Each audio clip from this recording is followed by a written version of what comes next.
Bueno, buenas tardes a todos. Vamos a iniciar la segunda parte de la sesión del día de hoy. El tema que nos convoca es conducta alimentaria. Sí, lo va a hablar la licenciada Bárbara Pedemonti, que trabaja con nosotros en Fundación Spline. Así que bueno, Bárbara, es un placer tenerte. Contanos un poco del tema que me apasiona en lo personal. Bueno, voy a empezar. Los nervios de empezar a hablar. Buenas tardes para todos. Bueno, en primer lugar quería agradecer la convocatoria, que para mí es muy importante y un honor estar acá, poder compartir con todos lo que uno ha aprendido en estos años. Bueno, en una patología que es bastante compleja en su manejo, pero por suerte hay mucho que podemos hacer, mucho que le podemos aportar a nuestros pacientes y a las familias para mejorar su calidad de vida, y bueno, y que creo que por ese motivo estamos todos acá. Como bien dijo Jorgelina, el tópico que nos convoca hoy es conducta alimentaria, que es un tema bastante interesante, tiene muchas aristas, y bueno, mi intención de hoy es que se puedan llevar herramientas concretas para el manejo de un paciente con Prader, y los objetivos que pensé para el transcurso de esta hora y media que nos queda compartiendo juntos es, en primer lugar, reconocer al manejo de la conducta alimentaria como un pilar sumamente fundamental. El abordaje de la conducta alimentaria es transversal a todo aquel que toma contacto con una persona con Prader. Nosotros acá estamos más orientados a lo que tiene que ver con los profesionales de la salud, digamos, pero lo que es el manejo de la conducta alimentaria atraviesa a todo: familia, cuidador, personal de salud, etc. Y obviamente poder trabajar y construir juntos en cómo lo hacemos, cuáles son esas pautas de manejo, cuáles son esas herramientas de las cuales nos podemos valer para poder trabajar y abordar esta conducta alimentaria en las personas con Prader.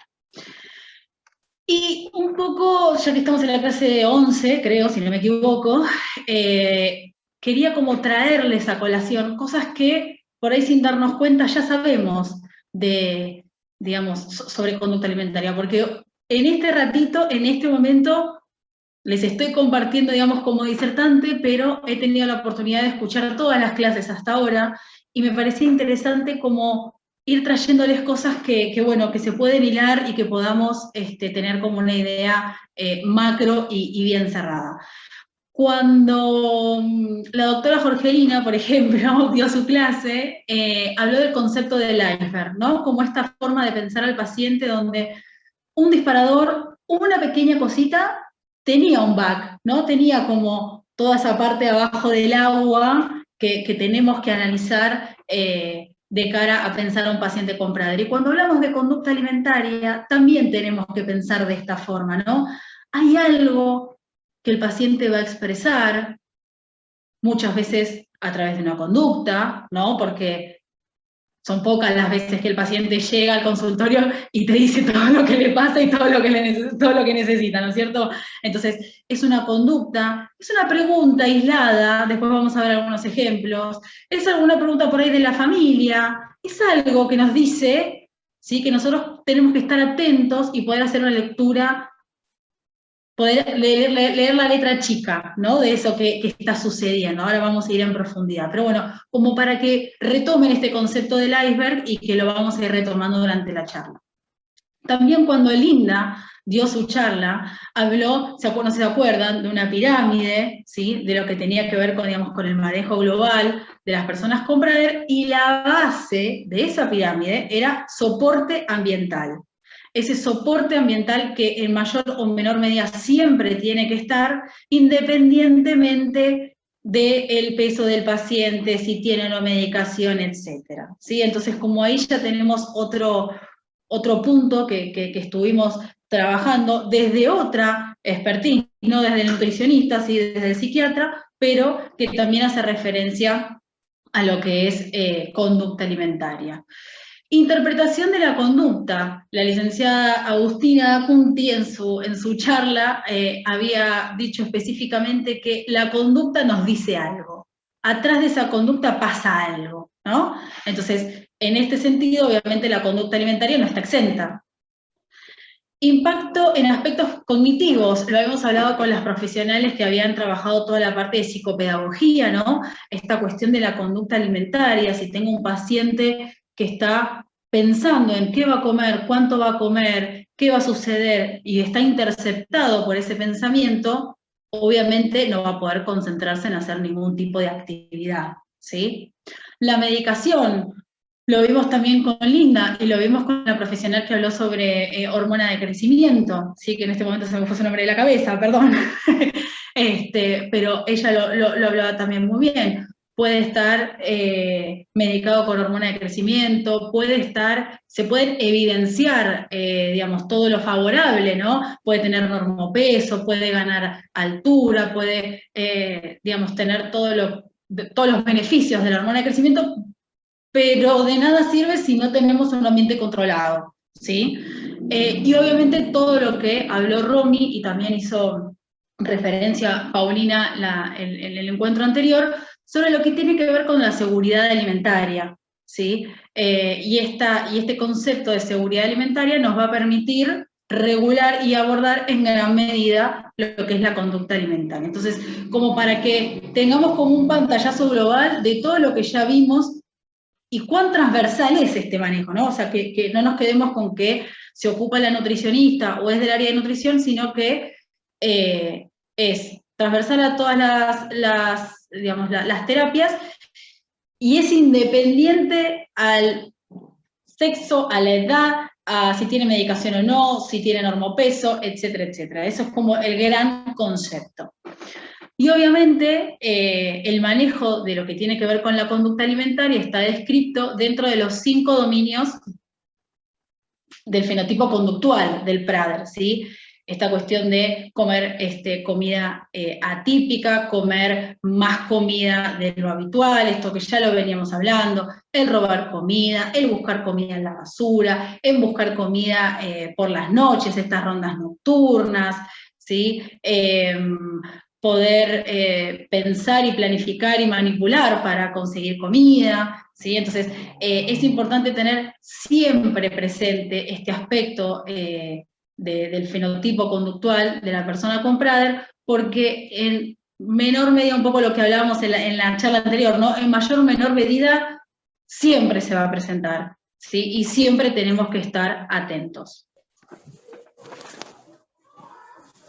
Las etapas, digamos, de las fases más que etapas, las fases de la hiperfagia, Paulina y Romina las han descrito muy específicamente, yo no me voy a adentrar en esto, pero sí me parecía importante pensar en el acompañamiento familiar y que si tenemos la oportunidad de encontrarnos con la persona con Prader desde temprana edad, es importante poder acompañar a la familia y poder instalar, ¿sí? Esto que Paulina la vez pasada decía, es una oportunidad para que la familia se alimente adecuadamente, haga actividad física y podamos dotar a la familia de estas herramientas desde un momento temprano, ¿sí?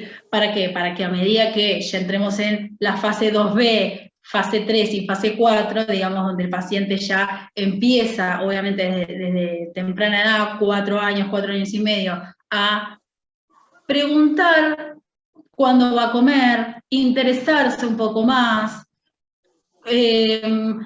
tener algún tipo de interés como particular, sacar el tema sin contexto, no empiezan como a expresar ciertas conductas que empiezan a expresar lo que es el fenotipo conductual del Prader en relación a la comida, ¿sí? Entonces, como para que tengamos estas etapas, estas fases siempre presentes. Hemos visto también que si bien no es un proceso que está descrito al 100%, ¿sí? Sabemos que esta hiperfagia surge desde su propia fisiopatología, ¿sí? Y que también hemos hablado anteriormente que si bien hay muchos medicamentos que se están estudiando, muchos en fases avanzadas y demás, hoy no tenemos una medicación específica para hiperfagia para Prader. Entonces, más aún, ¿sí? La conducta alimentaria, ¿sí? Tiene que estar regulada externamente, y esa regulación surge de digamos, el manejo del contexto en donde está sumergida la persona con Prader, ¿sí? Particularmente, bueno, la experiencia y la bibliografía nos dice que el abordaje tiene que ser integral, ¿sí? Y un poco ya lo veníamos hablando. ¿Qué quiere decir integral? Que podamos dar el mismo mensaje. Si nosotros tenemos que darle seguridad a la persona con Prader, le tenemos que dar el mismo mensaje en todos los ambientes en los que participa. En la familia, ¿sí? Al paciente mismo, ¿sí? En las instituciones donde se atiende el paciente, ¿no? Porque yo no le puedo decir al paciente que tal alimento no lo puede comer, o que es importante que se sienta tranquilo, o a la familia pedirle que sostenga estructura, si yo en mi atención al paciente no se la puedo dar, y eso también es algo que está bueno que vamos a mencionar más tarde. Y las instituciones educativas también a las que asisto, un poco lo hablaba Romy anteriormente, es importante el flujo de información, es importante comunicarse, darle herramientas a la familia para que la familia pueda explicarle, ¿sí? Hasta a otros familiares, que muchas veces sucede, porque por ahí, a ver, el ambiente está controlado, mamá, papá, hermanos, pero a veces íbamos a la casa de la abuela, bueno, ¿y qué le va a hacer? Bueno, y no, empiezan a flexibilizar ciertas cuestiones que terminan actuando en detrimento del paciente. Y también, si tenemos la posibilidad como profesionales, poder interactuar con las instituciones a las que acude el paciente para poder explicar de una forma más detallada cuáles son los cuidados que el paciente necesita, y poder construir mancomunadamente qué opciones tenemos, ¿no? Porque muchas veces nos encontramos con que la institución tiene la voluntad, pero no sabe cómo hacerlo. Bueno, ¿y qué conviene? ¿Conviene asignar a una persona para que esté a su cuidado? ¿Conviene que, no sé, tenemos un menú hipocalórico dentro de las listas de menú, podemos adaptar ese menú? Bueno, hay un montón de cosas que por ahí la institución puede hacer, pero por ignorancia, no tiene por qué saber hacerlas, nosotros tenemos que poder brindar esas herramientas. Y también el abordaje tiene que ser transdisciplinario, ¿sí? En lo posible, en la medida que se pueda, ¿no? Entiendo que no siempre esto es posible, pero hoy, bueno, en la fundación, que es en el ámbito laboral que conozco y que se hace el abordaje en Prader, por suerte contamos con varias disciplinas que nos ayudan a poder dar un buen mensaje. ¿Qué quiere decir esto? Si yo estoy en el consultorio con el paciente, estoy trabajando un determinado tema, por ejemplo, yo me valgo mucho del aporte que hace la psicopedagoga. Bueno, este paciente entiende mejor de esta manera, requiere de estos, no sé, apoyos visuales, y todas esas herramientas me permiten a mí generar mejores actividades y tener mensajes, poder lograr mensajes más claros y actividades más adecuadas a ese paciente.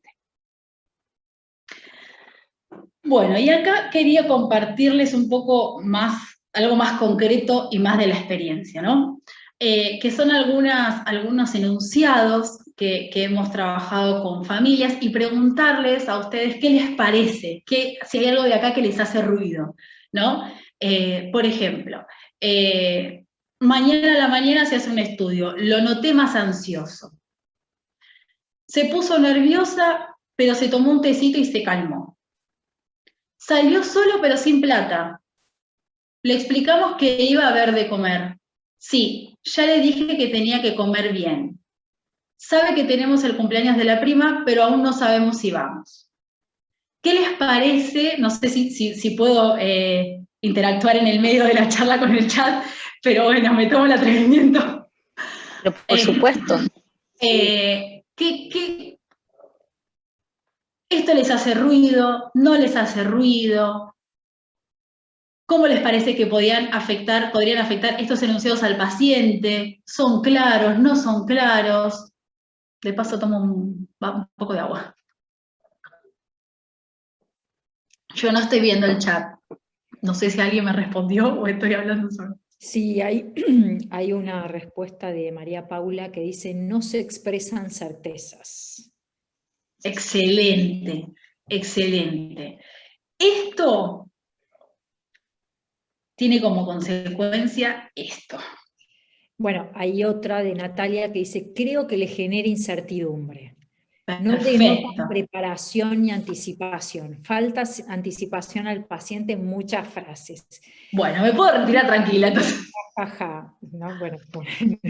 Me puedo retirar tranquila, entonces, tal cual, ¿no? O sea, tenemos el lado A, que es lo que la familia, con las mejores intenciones y con la certeza para ellos de que han abordado el tema, porque bueno, yo ya le dije que tenía que comer bien, ¿sí? Yo ya le dije lo que iba a haber de comer, ¿sí? Salió solo, pero sin plata, entonces para la familia no existe posibilidad de que la persona comprador consiga comida. Y la verdad es que no necesita dinero para conseguir comida.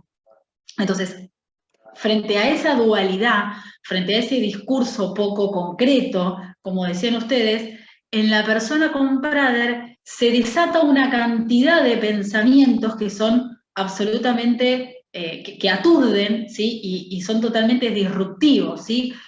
Por ejemplo, en la pregunta de mañana se hace un estudio, lo noté más ansioso. ¿Voy a desayunar antes del estudio? ¿Llego a almorzar? ¿Dónde voy a desayunar? ¿Iremos a un bar? ¿Podré comer medialunas? Son ejemplos, ¿no? Pero bueno, ¿podré comer medialunas en el bar? ¿Qué habrán dejado digamos, en las bandejas? ¿Lo puedo comer? ¿No lo puedo comer? ¿Cuánta comida va a haber? ¿Sí? ¿Qué es comer bien? ¿Sí? Por ejemplo, en la del tecito que se calmó, bueno, el mensaje es, me enojé y me dieron comida, ¿sí? Hay que también tener cuidado con esos manejos y con los mensajes, ¿sí? Que concretamente esto, lo que hablaba Romy de, bueno, nosotros podemos hacer la lectura de que hay una taza de leche dividida en dos, pero para ellos hay 2 tazas que están consumiendo. Bueno, acá el mensaje es concreto, yo me enojé y como consecuencia tuve un té. Si mañana me enojo más, ¿podré conseguir otra cosa? ¿Sí? Entonces empezamos a instalar, ¿sí?, ciertos patrones de pensamiento que obviamente lo único que hacen es generar ansiedad, enojos, irritabilidad, berrinches. Muchas veces el paciente no explota, sino que se empaca, ¿sí? O sea, obviamente cada paciente tiene su reacción, ¿sí? No, como decíamos antes, no siempre tiene que ver con un berrinche explosivo, lo que decía Amalia, ¿no? Esto de, bueno, hay muchos que explotan y sus explosiones son muy serias y con consecuencias, bueno, violentas y demás, y otras que por ahí van al empaque, pero por ahí están así 1 hora y media, ¿sí? Entonces, y el skin picking, que también es parte, digamos, del fenotipo conductual, y que son lesiones que pueden ser bastante intensas y bastante graves, ¿sí? Entonces, un poco compartiéndoles la experiencia y las cosas que los pacientes traen al consultorio, ¿sí? Es que, bueno, les traigo estos escritos por ellos, que también es una herramienta que nosotros también usamos bastante, poder ayudarlos a poner en palabras a aquellos que bueno, que no pueden expresar, poder, obviamente esto viene luego de un vínculo terapéutico ya conformado, ¿no? Y un espacio, no, o sea, esto no sale, no es de la noche a la mañana, ¿no es cierto? Se ve una hoja, pero tras esa hoja hay un montón de trabajo. Pero bueno, lo que yo les decía al principio, hay un montón de cosas que se pueden hacer y que se pueden lograr, pudiendo trabajar con el paciente, pudiéndole dar la opción de que lo deje escrito. ¿Por qué? Porque si lo deja escrito es algo concreto, es algo que se plasma, es algo que se plasma también para poder trabajarlo con la familia, ¿sí? No es el paciente me dijo, sino que es algo que el paciente escribió y expresó. Y también es una forma de descomprimir para el paciente y poder plasmarlo y dejarlo y poder trabajar sobre eso, ¿sí? Este es un ejemplo donde, bueno, una paciente, la heladera había quedado abierta, donde, por ejemplo, para ella había, a ver si Bueno, por ejemplo, me puse triste porque repetí la porción de comida y no cumplí la dieta, por ejemplo. Cuando uno habla con la madre me dice, no, pero no repitió la porción. Yo te juro, Barbie, que le di esto. No repitió, bueno, pero para ella repitió la porción, porque comió más de lo que le correspondía a su plato. ¿Sí? Entonces, quiero también dejarles como lo que puede ser chiquito para uno, para ellos puede ser un montón y puede repercutir en gran medida, ¿sí? Entonces, otra de las veces, por ejemplo, había pasado que había comido pan de carne, ¿sí? Y bueno, y, digamos, no era una preparación que fuera parte de la dieta. Y lo mismo, ¿no? Barbie, le di esto chiquitito, te juro que era, no llegaba ni al tamaño de un alfiler, pero me insistió tanto, bueno, entonces el titular es, comí pan de carne, no respeté la dieta, me siento mal, aunque lo pedí, pero sé que no estaba. Entonces, para tomar dimensión de que lo que uno dice y lo que uno hace en la persona comprador puede tener una repercusión mucho más grande. Y lo que está, digamos, a la derecha tiene que ver con poder trabajar también con el paciente qué es lo que sucedía antes y qué es lo que sucede ahora. Que trabajarlo desde esa manera, desde esa conciencia de cuidado de salud, también nos allana mucho el camino cuando hay que poner un límite. Si el paciente logra identificar, y obviamente va a depender del nivel intelectual del paciente, ¿no? Pero bueno, si uno puede trabajar qué sucedía antes y qué sucede ahora, ¿sí? Nos empieza también a allanar el camino para cuando haya que poner un límite, el paciente le puede gustar más o le puede gustar menos, pero sabe desde dónde surge. Bueno, estos son otros ejemplos de cuando la hermana come caramelos adelante de ella, o cuando los compañeros también comen algunas otras cosas, o cuando un paciente descubrió que había comida en un placar de la habitación de los padres, que me gustaría que el ropero esté cerrado, ¿sí? Digamos, el mismo paciente empieza a pedir estas normas de seguridad, este contexto controlado porque sabe que le hace bien, ¿sí? Obviamente lo que yo les estoy presentando ahora son de pacientes que están en tratamiento hace un tiempo, ¿sí? No es un paciente que llega de primera vez, ¿sí? Hay un camino recorrido, pero bueno. Entonces, pautas de manejo, ¿sí? Primero, seguridad en cuanto al acceso a la comida, que era lo que Romina ya les compartió, ¿sí? Esta cuestión de cerrar con llave, manipular dinero, salida solo, ¿sí? Todas esas cuestiones que no solamente tienen que ver con el candado, sino con el contexto. La estructura, y ahora vamos a ver ejemplos concretos y claros de cómo es esta cuestión de qué es efectivamente la estructura diaria y escrita, ¿sí? Y la importancia de la anticipación. La anticipación mata expectativas, y si matamos las expectativas, no generamos inseguridad, ¿sí? Y no llevamos al paciente a que sienta ansiedad, ¿sí? Todos esos pensamientos que empiezan a rumiar en su cabeza, los vamos, ¿sí?, mitigando. Con mensajes cortos, concretos, ¿sí? Y con apoyo visual. Obviamente que, porque ahora lo van a ver en los ejemplos, hay algunos pacientes donde podemos poner más texto y otros que requieren efectivamente solamente dibujos y algunos un mix, ¿sí? Eso también es cuestión también de ir conociendo al paciente y valerse, como yo les digo, de otros profesionales que nos puedan sumar a la hora de diseñar nuestras estrategias de abordaje. Pocas palabras, evitar dobles mensajes, ¿sí? Y un poco en una de las filminas de Romy se había ahí deslizado, que tiene que ver con los acuerdos y con los contratos, y que son herramientas que nosotros usamos bastante, que nos ha allanado el camino y nos ha permitido, ¿sí? Tanto a nosotros desde la terapéutica como a las familias en su vida diaria, dejar plasmada esta anticipación y esta estructura necesaria para el paciente. Algo muy importante, ¿sí? Porque es todo muy bonito, la estructura muy bonita, los contratos hermosos, pero si no los sostenemos, no nos sirven para nada, ¿sí? Y esto es el gran desafío, que esos límites que nosotros estamos poniendo, los podamos sostener, ¿sí? Y no dar estos dobles mensajes. Si yo te digo que no a repetir el plato, pero después vamos al supermercado y elegís qué comprar, ahí hay una incongruencia. Y el paciente se da cuenta, ¿sí? ¿Por qué me decís una cosa que sí? ¿Por qué me decís esto que no? Hay algo que no está bien, ¿sí? Y sobre todo, no utilizar la comida como regulador de la conducta, aunque sea un vaso de agua, ¿sí? Porque uno puede decir, bueno, un vaso de agua, ¿qué le va a hacer? No tiene ni calorías, el agua hace bien, ¿no? Pero ese consumo no está contextualizado en nada.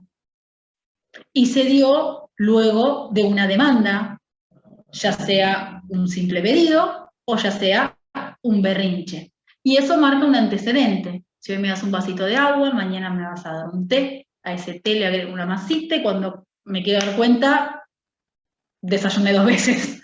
O cuando me quiero dar cuenta, tengo una comida intermedia, ¿sí? Y además, en el momento en que yo quiera ir para atrás con eso, voy a tener que poner un límite. Y ese límite va a requerir de un esfuerzo mucho mayor, ¿sí? Sacar, aunque sea un vaso de agua, es un tema. Entonces, algunas cuestiones, y ya entrándonos más en la práctica, ¿sí? Y digamos, como, a ver, si bien este manejo de la conducta alimentaria es importante que esté en la diaria, ¿sí? Es importante que se nos prenda la lamparita frente a situaciones más complejas y que van a repercutir en la alimentación del paciente de alguna manera. Llámese cumpleaños, excursiones de las escuelas, bueno, ahora no hay muchas excursiones por el COVID, pero bueno, cuando se pueda, excursiones, ayunos por estudios, ¿sí?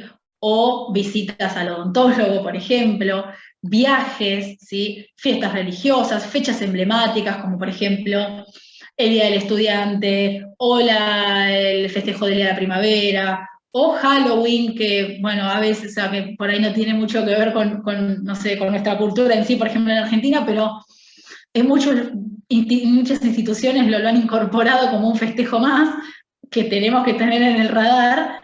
Entonces, es importante que tengamos como la lamparita y sobre todo con fechas que el paciente sabe, ¿sí? A ver, hoy por hoy nos pasan que llegadas las fiestas, Navidad, fin de año, ¿no?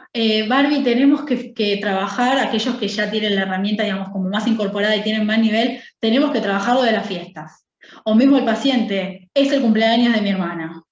O tengo un campamento con la escuela. ¿Sí? Mismo el paciente muchas veces ya pide, saber qué es lo que va a pasar, cómo se va a organizar, porque sabe que en el espacio terapéutico lo trabajamos específicamente, porque si no me lo dice el paciente, obviamente uno ya lo tiene programado, pero ya el paciente logra identificar estas herramientas como un buen aliado, ¿no? Como, bueno, a ver qué va a pasar, cómo va a ser y demás. Después puede que no le guste lo que yo le diga, no digo que todo es color de rosa, pero muchas veces lo piden ellos mismos. Entonces nosotros, como equipo, tenemos que tener, por ahí el paciente se empieza a trabajar, falta un mes, ¿sí?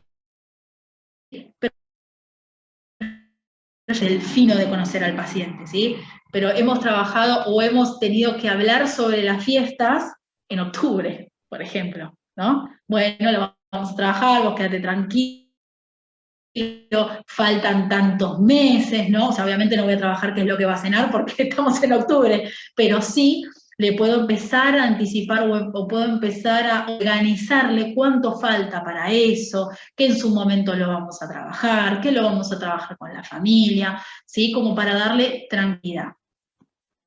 Y un poco de cara a lo que hablamos de estructura, ¿sí? Y un poco trayendo a colación la clase de manejo conductual que hemos tenido, ¿sí? El cronograma diario, esto tiene que ver con la diaria del paciente. Y como ven, está secuenciado en orden, ¿sí? Todas las actividades que va a tener el paciente, y obviamente que la comida, ¿sí? Está inmersa en este cronograma. Y también algunas cuestiones que son importantes, no solamente la comida, sino que la actividad física también está inmersa en este cronograma, ¿sí? Se levanta, voy al baño, desayuno, ¿sí? Esta específicamente la hemos diseñado como modelo para, digamos, todo este confinamiento, esta pandemia que hemos tenido, porque bueno, al estar en las casas, ¿sí? También hemos necesitado reforzar algunas cuestiones en este sentido. Pero bueno, un poco como para que hay imagen, hay secuencia digamos, del diario, ¿sí? Y obviamente la comida está inmersa en todo este cronograma diario. Quiero hacer un parate, no sé qué hora es. Ok. Quiero hacer un parate en lo que tiene que ver con el manejo de la alimentación ante un evento, ¿sí? Y voy a ir con ejemplos concretos, pero herramientas puntuales. La primera cuestión a tener en cuenta en los eventos, ¿sí? Es poder averiguar la mayor cantidad de datos posibles, ¿sí? El lugar, los horarios, los momentos, porque por ejemplo, no sé, si es un casamiento, vieron que tienen como momentos de recepción, de esto, de lo otro, bueno, los momentos, el menú completo que va a haber, si existe la posibilidad de hacer alguna adaptación a ese menú, ¿sí? Si existen souvenirs, porque en muchos cumpleaños, no sé hoy por hoy, pero está esa famosa bolsita con el caramelito, con la cosita, ¿sí? Después, entonces, toda la información que podamos tener previa nos va a permitir poder enmarcar, ¿sí? Y generar un contexto más cuidado en ese momento. ¿Va a dejar de ir al cumpleaños de 15 de la hermana? No. ¿Va a dejar de ir al casamiento de alguien especial para la familia? No. Lo que nosotros tenemos que hacer es encuadrar esa situación. No es lo mismo comer una porción de torta porque se me cantó, porque la pedí y me la dieron, porque me enojé y me la dieron, a que yo sé que es enmarcado en un cumpleaños, que puedo comer una porción pequeña, que va a estar algún familiar cuidándome, que es por esta situación, que nace y termina en esa situación, ¿sí? Bueno, acá con un poco más de detalle, ¿no? Pero sobre todo en la realización del cronograma, cómo podemos hacer un cronograma ante el manejo de un evento, hablar de fechas, de horarios, de lugar, en qué momento va a llegar, qué va a comer, cuánto va a comer, ¿sí? Y algunas anotaciones específicas, como esto, si hay souvenir, nosotros nos llevamos la parte del juguete, ¿sí? O ver si la posibilidad de que no sé, la familia, supónganse, van al cumpleaños de un compañerito junto con su mamá, y ahí esa otra mamá que festeja el cumpleaños de su hijo, en vez de ponerle un caramelo, le puede poner un sticker o le puede poner algo que el paciente se pueda llevar su bolsita, pero que no tenga que ver con los alimentos, ¿sí? Y un poco, yendo al ejemplo claro y concreto, ¿no? Esta cuestión de, por ejemplo, en este caso, un segundo, okay. En este caso, por ejemplo, a la derecha, era una paciente que le costaba muchísimo tomar agua, ¿sí? Y un poco trabajamos la velocidad de consumo, esto que surgía en la charla de Romy, ¿no? Entonces, bueno, se trabajó con imágenes, ¿sí? La secuencia de cómo tenía que ser esa ingesta, ¿sí?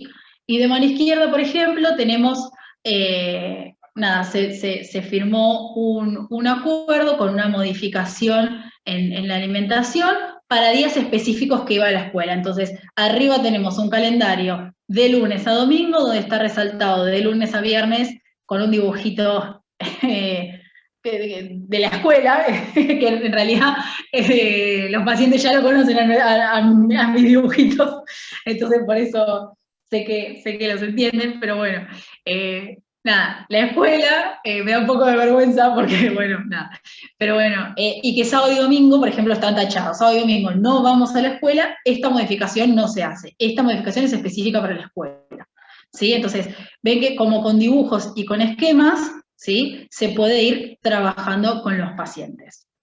Acá, en este caso, estas tienen, por eso les decía, un poco más de texto, ¿sí? Por ahí son con pacientes que tienen mayor nivel, ¿sí? Y que tiene que ver con, por ejemplo, la alimentación durante el campamento, ¿no? Secuenciado, ¿qué va a ser? ¿Cuánto va a ser? Día 1, día 2, algunas anotaciones en cuanto a repetir el plato, en cuanto a por quién van a estar acompañadas, ¿sí? Entonces, todas estas herramientas, ¿sí? Nos permiten a nosotros poder anticipar.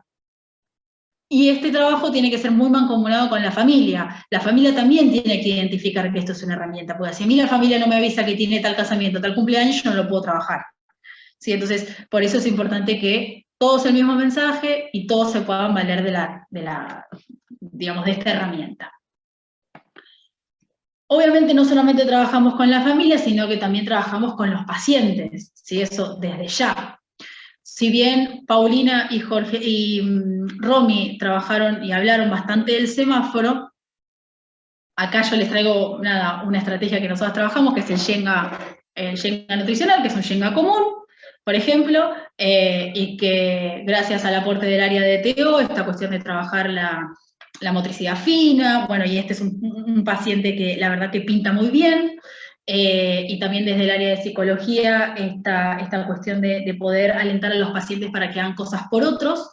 En este caso, este paciente pintó todo este Shenga para trabajar él y para trabajar todos. Por eso siempre hablo de la importancia de todo el equipo transdisciplinario, cada uno con su aporte.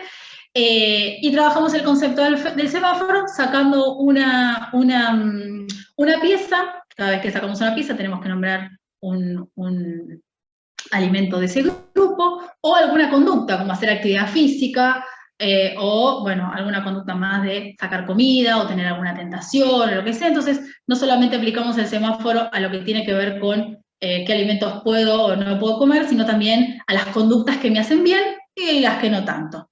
¿Sí? Entonces, ampliamos un poquito esa cuestión. Y el poder trabajar con el paciente, estos conceptos también me allanan el camino. ¿Por qué? Porque cuando yo después tengo que firmar un contrato donde alguna cuestión alimentaria es necesaria, le puede gustar o no le puede gustar, pero ya sabe que le hace bien o no. ¿Sí? Tenemos ese trasfondo, ya, digamos, ya recorrido. Y un poco también, como vimos el lado A y el lado B con las familias, ¿sí? También el lado A y el lado B con el discurso del paciente, ¿no? Por ejemplo, una paciente que me preguntó si podía tomar café. ¿Y por qué me preguntas si podés tomar café o no podés tomar café? ¿No? O la familia traslada, ¿puede tomar café? Me preguntó si podía tomar café. ¿Y por qué te preguntó si podía tomar café? Entre sumidas cuentas, llegamos a la conclusión que había visto una promoción de café con medialunas en un bar al que iba antes de empezar tratamiento, ¿no? Antes de empezar tratamiento iba con las hermanas, ¿no? Iba ahí. Entonces yo digo, bueno, obviamente, un café, no, por ahí, digamos desde su estado clínico, digamos, no pasaba nada, se podía tomar un café tranquilamente. Pero si yo habilito el café, en la letra chica estoy habilitando ir al bar. Entonces, esta cuestión de la puntita del iceberg, ¿no? El puedo tomar café es la puntita del iceberg, pero resulta que atrás había un trasfondo que tengo que saber leer. ¿De qué color del semáforo son los nísperos? Me acuerdo que me preguntó un paciente. ¿Por qué querés saber? No, porque mi tía tiene un árbol de níspero. Bueno, para vos son del rojo. O sea, ¿qué quiere decir con esto? No tiene que ver con la composición química del níspero, ¿sí? del quinoto, no sé cómo se dice en cada país. Tiene que ver con que él tiene acceso a un árbol y a él ya le está haciendo ruido que tener acceso a eso no está bien. Y está recurriendo a la pregunta de qué color del semáforo son, a ver si los puedo comer o no. ¿Sí? Entonces, muchas veces utilizamos el semáforo teniendo siempre en cuenta también el contexto, ¿no es cierto? Otra pregunta, ¿es lo mismo comer gelatina light que fruta? ¿Por qué me lo preguntas? Si es un concepto que ya hemos hablado, ya manejamos. Vos sabés que la gelatina light es del amarillo, que las frutas dependen, pero también son del amarillo, pero hay conceptos que ya manejas, una paciente que ya tenía nivel. ¿Por qué me estás preguntando si son lo mismo? Porque agregaron un recreo de 5 minutos en el colegio y quería agregar una colación.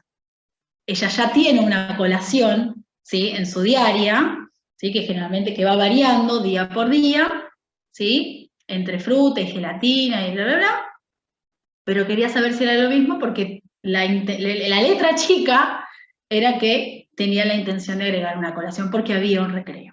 Entonces, siempre con un lado A tenemos que ir a buscar el lado B. Siempre con la puntita del iceberg tenemos que ver qué hay atrás. Y un poco relacionando cómo el semáforo nos allana el camino, ¿sí? Estos son, digamos, contratos que hemos trabajado con una paciente que tiene 6 años ya, y cómo ya el concepto del semáforo básico nos puede permitir estructurarla de alguna manera, ¿no? ¿Por qué? Porque en la cuarentena pasó de que este poquitito más del plato, ¿no? O sea, como un plato, y hay una pequeñita porción más.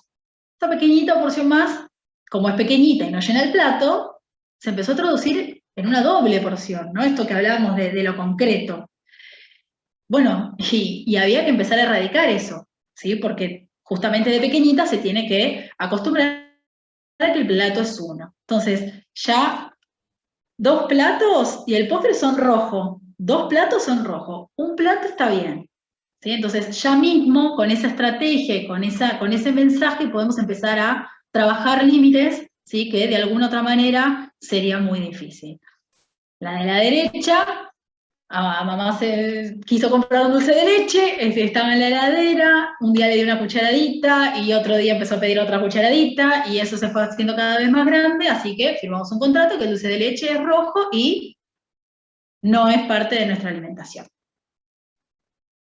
Entonces, un poco para cerrar esta idea, es que se lleven estas herramientas concretas, ¿sí?, y que, bueno, se valgan de estas para poder empezar a trabajar y poder ser concretos en esta anticipación, ¿sí?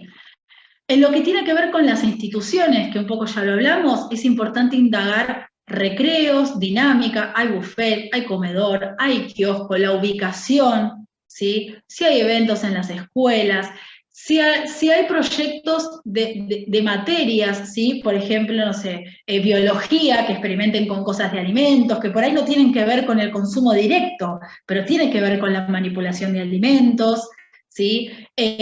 La dinámica de la alimentación del resto de los compañeros, y importante la comunicación interna sobre los cuidados. ¿Por qué? Porque bárbaro, él va a comedor y la camarera ya sabe, o la supervisora ya sabe que hay que, no sé, brindarle tal menú, con tal cuidado, que él no repite la porción, tratar de no dejar la panera ahí, perfecto. Cambia la supervisora, cambia la camarera, cambia la directora, cambia la maestra, cambia... Bueno, y ahí, donde hay oportunidad, va a haber intento, eso seguro.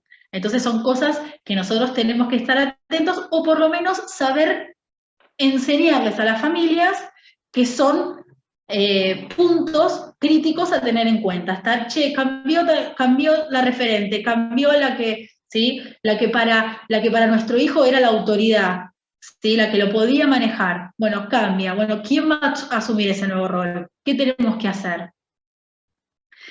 Y un poco quería traerles,